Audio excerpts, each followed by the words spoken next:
Great, thank you, Lynn, and welcome to everybody who's here from around the world. Thank you for taking time out on your Saturday. We're not gonna, the three of us are not gonna go into detail in terms of the history of the conflict. All those issues have been sort of addressed by our previous speakers, the two excellent panels we've had over the last couple of weeks. So I'm going to talk more specifically, I'm gonna get deeper into the foundations, the dynamics of the conflict as it has evolved over the last 3 years, both in terms of the three areas that Lynn just mentioned.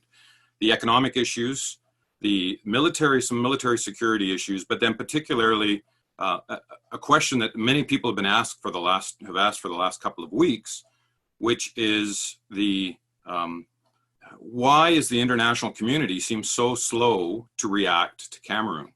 And I'm going to sort of point out the very intelligent and crafty way that this regime in Cameroon has insulated itself against international censure. And I don't think people understand how complex that insulation is. So I'm going to end with that with my presentation today. So I am going to, I have some slides here. I know not everybody can see the slides. I'm assuming now that the slides are available. Is that just shake your head, Lynn, if everybody can see the slides now? Okay, good, thank you. I have a few slides here, which some of which are very dense, and people will be able to look at the slides again once they're posted or the video is posted. But some of these issues are some of the things that we have not really addressed in terms of the empirical complexity or dynamics of the situation as it has evolved in Cameroon over the last 3 or 4 years. So that's my goal today, is to just sort of outline some of the complexities and some of the real challenges for people that are concerned about the conflict, whether they're engaged in Cameroon on all sides or outside of Cameroon. These are the things that we have to address as the realities that get in the way of working towards peace and compromise in the conflict. And again, this is from an outsider's perspective, obviously not an insider's perspective. So I'm not going to go into all these. We've talked about all these over the last 2 weeks. I see 6 cascading crises engaged in Cameroon right now, and this doesn't even include probably the 7th cascading crisis, which has evolved in the last, what, 6 to 8 weeks, which is the COVID-19, which is another layer of complexity in terms of all of these things. So I'm not going to go into all that. Everybody that's on this call understands elements of all of these issues and how they all are interrelated. But I'm going to talk about 3 specific things. I'm going to talk about the political economy of Cameroon, which has been under stress for a while, and it is more under stress today. The military security dynamics of the situation, which are always evolving, and people need to understand some elements of that. I'm going to highlight a couple. And then this issue of international diplomatic insulation. Too many people think that there is 1 or 2 main outside actors which are getting in the way of nudging all sides, or the regime, or the opposition groups in the Northwest, Southwest regions, to come to some kind of a negotiating table, or to come to some kind of compromise. The situation is way more complex than that, and people that are interested in peace and compromise need to understand that complexity. So Cameroon, the economic issues for me are really important, because if you start to understand where the Cameroon economy is today and how the governing structure of the country depends on elements of the economic production, the economic revenue, the flows, then you start to get a sense of, well, where exactly might be some of the economic pressure points or areas where the international community might be able to nudge. Again, I'm saying nudge, incentivize, compromise in the situation. Cameroon was doing really well in the early part of the 2010s. And this is, I think, why the government decided that it should host the AFCON, the African Championships. And so well, the oil prices were doing well, the economy was diversifying, was relatively diversified. The government decided, yes, let's bid on the AFCON Championships, which they won, of course, in 2014. And so what we've seen since that time is the construction or the rehabilitation of many, many stadiums across the country. So this was that moment of the government having, looking ahead and seeing good sources of revenue and sort of exerting itself. It was quite, let's say, trying to think of the right word, the government itself was quite robust in terms of its outlook, both in terms of the political economy and also the political stability issues. But before, as soon as we get to about 2014 and we see again, I'm in Alberta, so I understand, every Albertan, whether they're in the oil and gas business or not, watches the oil price, right? That's something that we do. And I'm sure they were doing the same thing in Cameroon, which was becoming more and more of an oil player, looking to be a gas player, and also transits oil from, the Chad-Cameroon pipeline, transits oil from Chad through to the port at, Kribi Port. And the Cameroon government and the state-owned enterprises get a set transit fee for every barrel that flows through that pipeline. In 2013, the government was able to triple the fee for the transit fee for the Chad-Cameroon pipeline. So everything was looking good, but as soon as 2014 hit and the oil prices started to soften again, that starts to put a little bit of economic pressure on the government. Boko Haram's first major attack in Cameroon was in 2014, so that starts to create a security issue, which then has economic consequences. But as we saw during this period, this idea of getting these stadiums contracted, built, and funded were also starting to put pressures on the government. Some of these stadiums didn't get started, the contracts didn't come in. We don't understand the financing arrangements for many of these the stadiums. The financing is quite opaque on purpose. I'm not going to get into that in detail here. So by 2017, we effectively are starting to see this country in an economic crisis. Now, the crisis was not started by the Anglophone crisis, but the Anglophone crisis made the economic challenges worse in the country. So in middle of 2017, the IMF came to the rescue of the government with an extended credit facility. Cameroon had not needed IMF support for a long time. It had already gone through debt relief in the mid-2000s. But this was a sign that things were not fantastic in the macroeconomic picture of the country.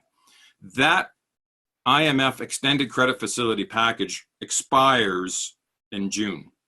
So again, looking for international economic pressure points, there's a pretty good chance, given the situation is worse today than it is in 2017 in terms of monetary and fiscal issues in Cameroon, that the government, which we know is already asking for debt relief related to now the COVID-19 crisis, of which many countries, the poorest countries, have gotten some commitments in terms of not maybe debt relief, but interest payment relief.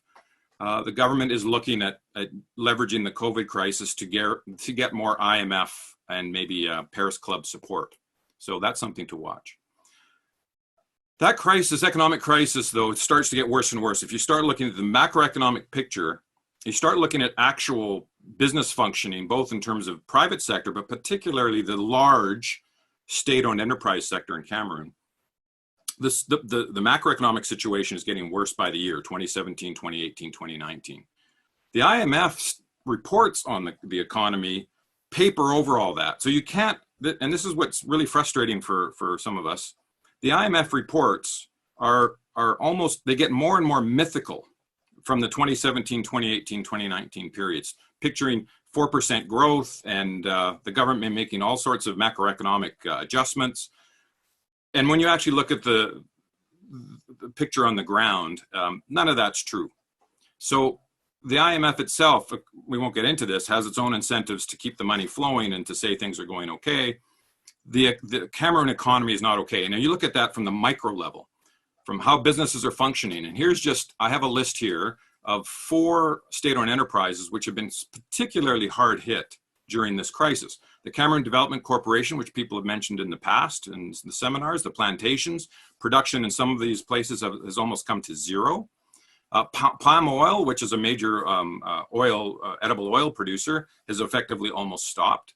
Camair, which is the national air carrier, was already struggled more, and then just recently they've announced that over half of the staff is being laid off because of the COVID-19 crisis now. And the Sonera oil refinery, which is the only oil refinery in the country, which is in Limby or in Victoria, which is in the southwest, suffered a major damage through a fire last year in May and has not been rebuilt. There's been all sorts of talk, especially about the Russians coming in to help rebuild it.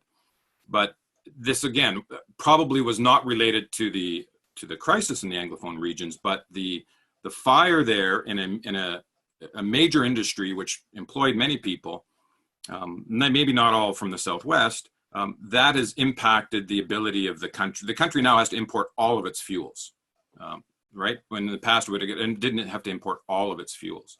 So here's, specific, these are, and talk about the number of individual farmers that have had to leave their crops, or people that have moved from displaced around the country. The microeconomic picture of the country is horrible, and the macroeconomic statistics are being really, really slow to catch up.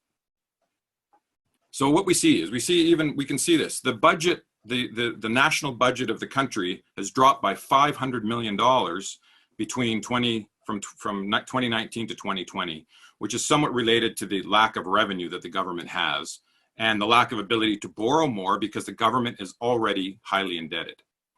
Now, I'm going to show a picture here. I know not everybody can see it, and you'll be able to see it on the on the video.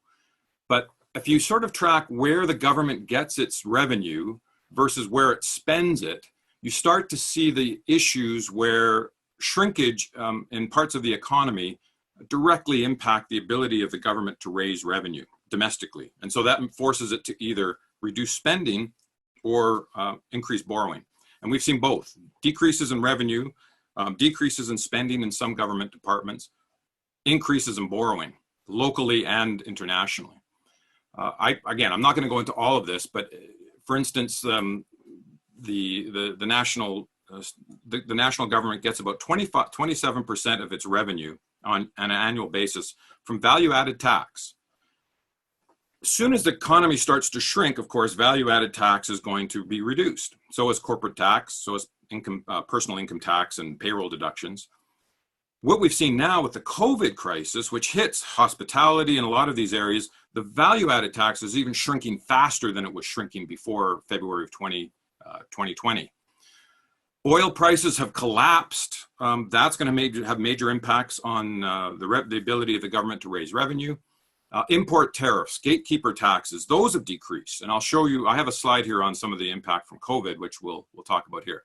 So in all of these areas, many of these areas, the government revenue is shrinking. So where does it need to go? It needs to perhaps get more international borrowing. It has more domestic borrowing, which we've seen in the markets there.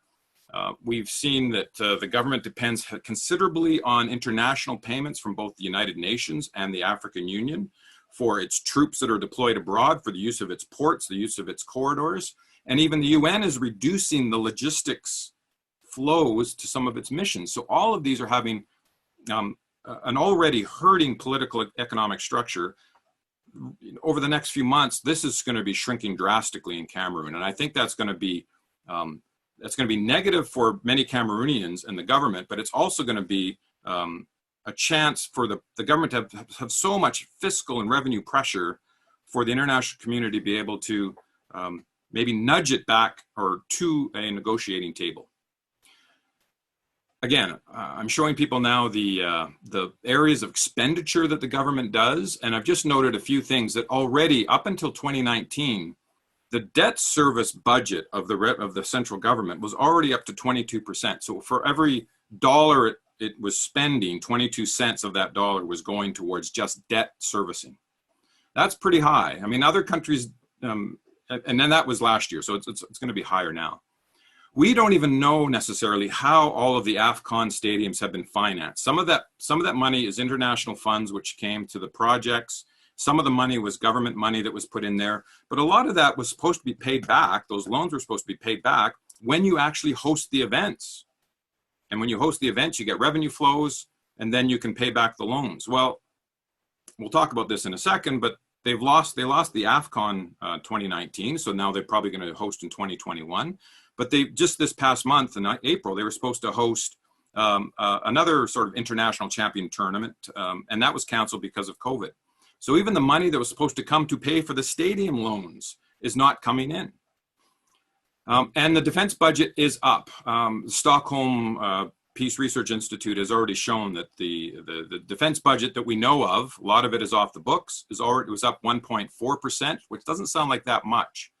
But that's over $400 million of a $8 billion budget, the official budget, is going towards defense. And that has been going up every year for the last few years. So this just gives you a snapshot of thinking about the political economy of the government has revenue. It uses that revenue both to do public goods, we hope, but also to stay in power. And by having reduced revenue, it's going to have a more difficult time keeping everybody in all the state-owned enterprises, the commissions, the civil service, the military. It's going to have a harder time keeping everybody paid up. And we've seen that in terms of delayed payments for civil servants. The issue then is, who do you prioritize your money going to? You're going to prioritize it going to the security forces. So again, this is another sort of thing to look for in terms of the economic issues in the country. I'm not going to go over into all of this, but there was questions about the COVID impact. There's going to be direct COVID impact on individuals. But in terms of the government, in terms of the market price for oil, in terms of the, where is the government going to turn to for revenue when it can't get the oil revenue and some of the other gatekeeper taxes? My concern is, as somebody who watches the natural resource sectors closely, is that you're going to start to see more concessions for timber, for plantations, more license, like trying to get more and more licensing fees for things, which means it's going to be even a tougher strain on the environment, on the local communities. And this picture showed up on social media just in the last few weeks, which is out of Cameroon, which is what some people are estimating is a 500 to 1,000-year-old tree trunk, which is being carted away for either shipment or processing. And the controls, which are already pretty lax in Cameroon on timber and timber exports, could get even weaker because of the direct and indirect impact of timber licensing and fees on government. So things to watch for on terms of the COVID. So that's just the economic picture. It's not looking good, and it's looking worse because of the COVID-19. But the military security dynamics, I'm not going to go into the details of the entire conflict, but this is I have a table here which shows the level of organized violent events, tracking them since 2013, so before Boko Haram, right through till 2020. And this is from ACLED, which is an online source for information that tracks conflict, everything from protests and riots right through till battlefield events in Africa and the Middle East. So it's not complete, but it really does track as close as it can various violent incidents. So 2013, the total number of violent events in Cameroon was 23. By 2019, the last full year, 644. This does not include riots and protests. This is violent incidents, which are battle, explosions, remote violence, violence against civilians. That's a huge explosion in the number of violent events that are occurring. And again, I keep saying this for people that can't see the chart. You have big rises in that number in 2014, which is the beginning of the Boko Haram crisis, 2016, which is the beginning of the Anglophone crisis, and then 2018, which is when the intensity of military operations, both in terms of the Ambazonian groups and the security forces, really start to grow. So I have a slide here where I'm sort of outlining those different moments where there's a major shift in the level of the intensity of the violence. And again, I don't want to go off the details here, but it does show you that the dynamics of the crisis has changed. And I think, prevention and earlier pressures for compromise might have been easier earlier on, but as the intensity of the violence gets worse, and as we've seen in social media in terms of atrocities, etc., the ability of the government to say, well, we're going to keep investing in the military solution, so we're going to win. The ability of the various Ambazonian groups to say, we're never going to compromise until we have separation. We're not going to talk about federalism. We're not going to talk about anything else. People are getting more hardline in their positions. So one of the things that we've seen since this period, and I'm going to talk about this down here, which is the militarization of the BAFUT airport. I have a series of maps here, which I want to zip through because I want to take up too much more time. But it shows that the government is investing, even though it's under fiscal crisis, it's under economic crisis, it's having constrained spending, it is investing heavily into the security operations as opposed to thinking about other political or other kind of negotiated solutions. Of course, the government, because of the war on terrorism, it received military support from various countries, particularly the United States. And here's a picture of the two surveillance aircraft, which they were supposed to use in the north. They got delivered in 2018. They're supposed to use them against Boko Haram. But we have heard, again, anecdotal reports that sometimes people in the Southwest see one of these aircraft flying over the Southwest, and they're really good at trying to pick up infrared signatures and to find, you know, hidden bases in heavily forested areas. Plus, there's also UAVs, which are being operated by the BIR. Again, we're supposed to be used for Boko Haram, and again, they're being used in the Southwest and the Northwest. Over the last year, the government has also received new, even though they're used, Bell helicopters, which the BIR operates. They now operate, used to operate 2, and now they operate 4. So even though the U.S. reduced its military assistance to the government, it's actually allowing, through, I guess, export permits, and they're allowing the export of used helicopters to the BIR, and they are operated, and we have pictures, they're operated in the Northwest, Southwest. So here's one of the Bell 412 helicopters, and we now know that there's 2 newer ones that have been delivered in the last year to the BIR. One thing I want to talk about was the militarization of this corridor. And there was a really good article in Al Jazeera just a couple of days ago. A photojournalist was actually in this region and was taking pictures of between the airport and the BAFUT airport and Bamenda, showing that the destruction along that corridor is really high. And we knew that. The intensity of operations between Bamenda, BAFUT, and Mankon, that whole area, has been seriously disruptive to people's lives over the last 2 years. But why is that? And I'm going to show some pictures here of the Bamenda airport, which of course has been around for a long time and is a commercial airport, but it's also been a base of the Cameroon security forces for a number of years. There's always been a BIR base. People can't see. There's always been a BIR base based just outside the Bamenda airport. BIR was set up, you know, a decade ago to deal with smuggling and poachers, etc. But the Bamenda airport, this is a picture of the Bamenda airport, December 2018. There is, you know, it's nothing too substantial there, but we're starting to see already construction at the airport. Here's the BIR base, which has a certain level of activity. You can tell by the vehicles. And then this area up here, which is near the Bamenda airport, there's nothing going on. But a year later, we can see there's a new helicopter facility. This is a helicopter launching pad, helicopter facility, a brand new facility here. Here's one of the Bell helicopters on the runway. Here is a new, it looks like a DGSN barracks that are brand new right outside of the base. And the BIR facility has, besides being repainted, which is interesting, the level of activity in the vehicles there have grown substantially. And that was November of 2019.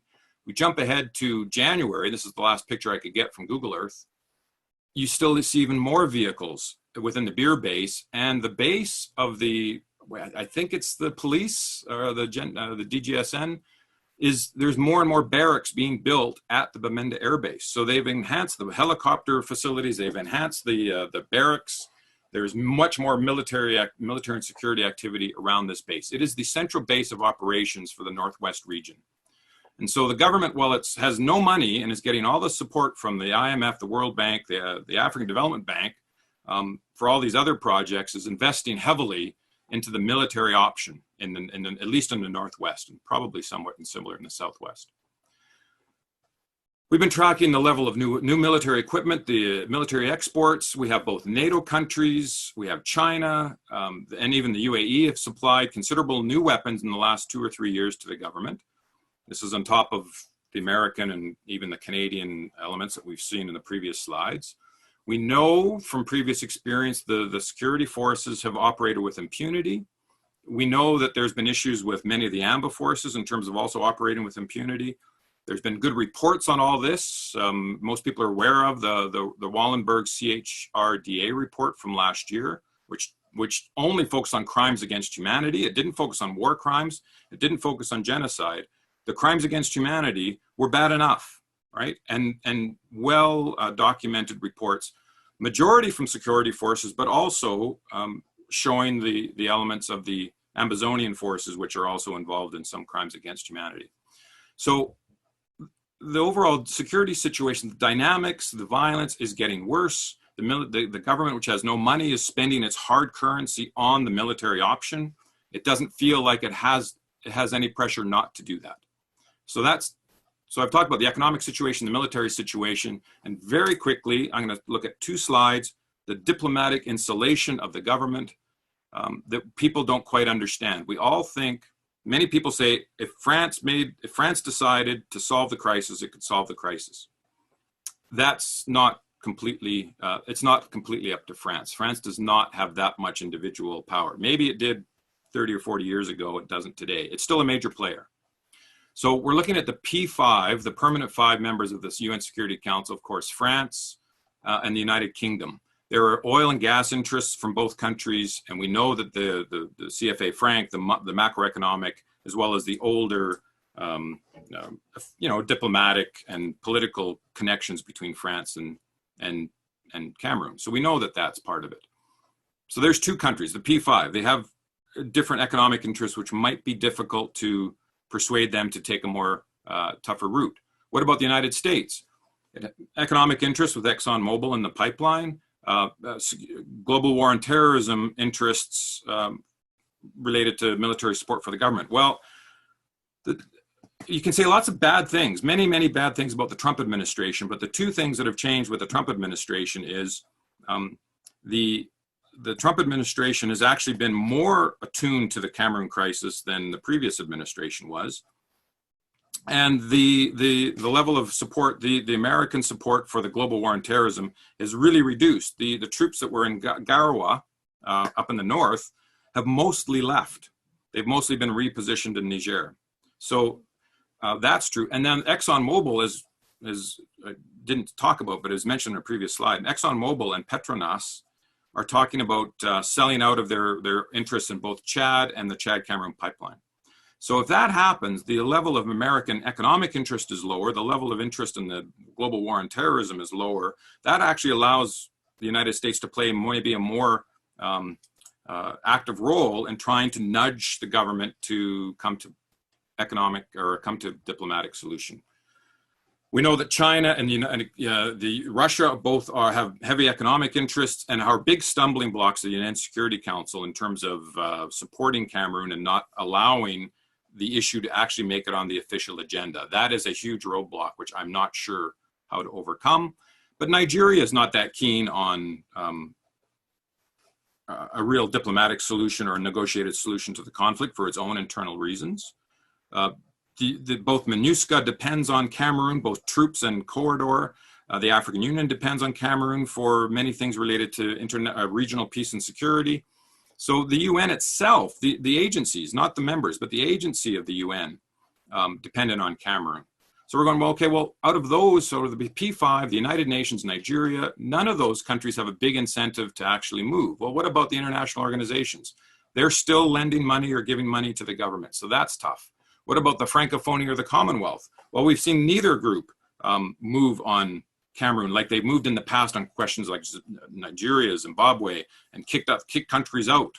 So we have to understand that this BIA administration has insulated itself against diplomatic and economic sanctions by making itself, even though you'd say, well, it's a weak state, how can it do that? It makes itself indispensable in so many ways to so many different countries. It's tough for any country to put pressure. So what we would say is, well, then the middle powers need to do something. Well, who are the middle powers we could think about? Canada, Ireland, Norway. These are the 3 countries that are currently competing for the UN Security Council, which has a vote on June 17th to replace, I think it's Germany and Belgium. So these 3 countries, including Canada, which is my country, and even Norway, which is seen as a good middle power that's willing, these countries are constrained of what they will say negatively about Cameroon because they need as many votes for the UN Security Council seats as possible. So For instance, Canada has economic interests. Here's a middle power we would think might be the front of this. Canada has economic interests. They've supported one of the stadiums through Crown Corporation support. There's a Canadian company, which is actually owned by a French company, that's building the stadium, built the stadium in Douala. Norway has a large oil and gas interest. One of its biggest oil and gas companies is economic interests in Cameroon. And Ireland, maybe not so much, except for Ireland is heavily involved in peacekeeping and wouldn't want to rock the boat on peacekeeping issues. So even some of these middle powers that we would think might take up the role will not take up the role because they don't want to lose any votes. So Cameroon is in a very solid position in terms of the UN Security Council, in terms of all these international organizations. And this is one of the biggest reasons why there seems to be so much silence, is because Cameroon has a little bit of leverage with many, many, many different players. And we have to be aware of that if we're interested in trying to get all of the sides and getting the international community to try and focus on peace and security. So I'll leave it there. That's my last slide. I thank you. I know a bit over time, but we really needed to figure out the dynamics of those three major areas.